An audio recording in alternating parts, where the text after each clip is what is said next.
दादी केला खाकर उसके छिलके को बस से बाहर फेंक देती है। केला जाकर बंजर जमीन में गिरता है। उसी समय एक आदमी कटहल लेकर वहां से गुजर रहा होता है। वह केले के छिलके पर फिसलकर गिर जाता है और उसका कटहल भी टूट जाता है। वह रोते रोते वहां से चला जाता है। कुछ देर बाद टूटे हुए कटहल के अंदर से एक पौधा अंकुरित होता है, लेकिन तेज धूप के कारण वह पौधा सूखने लगता है। तभी वहां एक काला पैंथर आता है और सूख रहे पौधे को पानी दे देता है। पौधा फिर से हरा भरा हो जाता है। कुछ दिनों बाद वह छोटा पौधा बड़ा होकर कटहल का पेड़ बन जाता है और उस पर बहुत सारे कटहल लग जाते हैं। उसी कटहल के पेड़ के नीचे काला पैंथर आराम करता है। जब वही गिरने वाला आदमी अपने टूटे हुए कटहल को इतना बड़ा पेड़ बनते हुए देखता है तो वह हैरान सा रह जाता है। वह कुल्हाड़ी लेकर आता है और पेड़ को काट कर अपने साथ ले जाता है।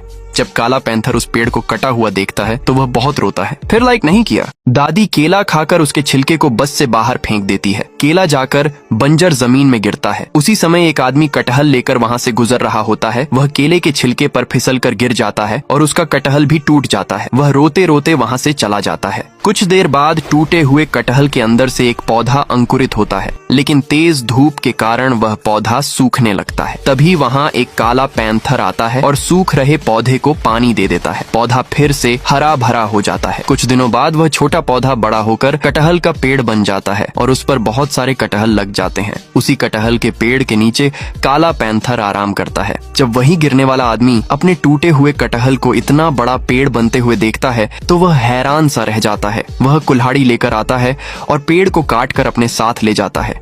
जब काला पैंथर उस पेड़ को कटा हुआ देखता है तो वह बहुत रोता है। फिर लाइक नहीं किया। दादी केला खाकर उसके छिलके को बस से बाहर फेंक देती है। केला जाकर बंजर जमीन में गिरता है। उसी समय एक आदमी कटहल लेकर वहां से गुजर रहा होता है। वह केले के छिलके पर फिसलकर गिर जाता है और उसका कटहल भी टूट जाता है। वह रोते रोते वहां से चला जाता है। कुछ देर बाद टूटे हुए कटहल के अंदर से एक पौधा अंकुरित होता है, लेकिन तेज धूप के कारण वह पौधा सूखने लगता है। तभी वहां एक काला पैंथर आता है और सूख रहे पौधे को पानी दे देता है। पौधा फिर से हरा भरा हो जाता है। कुछ दिनों बाद वह छोटा पौधा बड़ा होकर कटहल का पेड़ बन जाता है और उस पर बहुत सारे कटहल लग जाते हैं। उसी कटहल के पेड़ के नीचे काला पैंथर आराम करता है। जब वही गिरने वाला आदमी अपने टूटे हुए कटहल को इतना बड़ा पेड़ बनते हुए देखता है तो वह हैरान सा रह जाता है। वह कुल्हाड़ी लेकर आता है और पेड़ को काट कर अपने साथ ले जाता है।